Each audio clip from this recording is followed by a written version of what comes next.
Hello everyone, welcome back to Help for eLearning. Today we are going to just discuss about the control statements.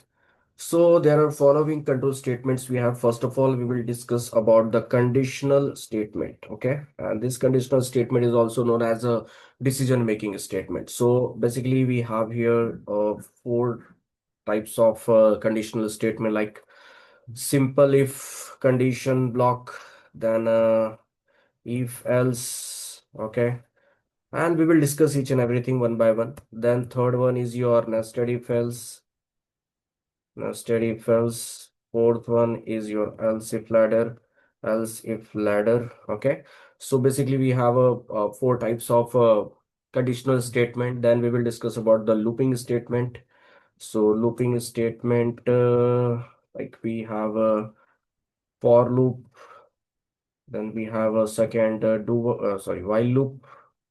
Okay. While loop. Third, nested for loop.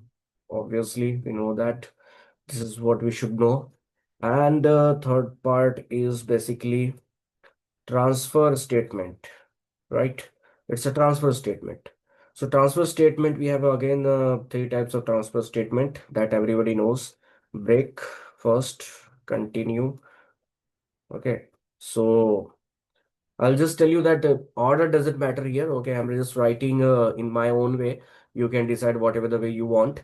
So transfer statement, break, continue, and the third one is your pass keyword. Oh, okay, so these are our control statement, and this is we talk about right now. Okay, and we can say that this statement controls the entire logical part of your programming language, guys. Okay, entire logical part, because the logic is very very important. If you choose any programming language, Java, Python, C, CPP, whatever the programming language, you know that the most important thing, even in your interview, in your machine test, in your technical round, most of the time it is based on your technical things. It is based on your this logical statement. Okay, so this conditional statement basically decides the flow of execution of your program, and looping statement decide that how many times I want to execute the same statement, I want to repeat the same statement.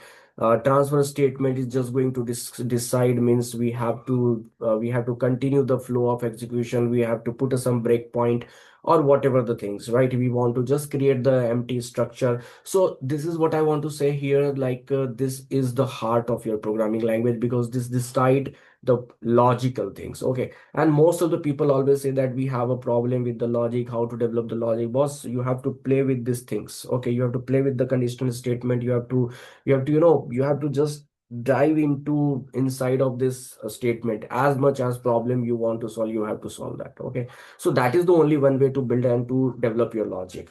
So from next video, we are going to check the step by step, like conditional statement, nested if else statement. We will check each and everything one by one. Okay, so for right now, I hope that you guys have understood this particular basic things, and from next lecture, you are gonna learn about that what is the conditional statement, right? Okay, thank you.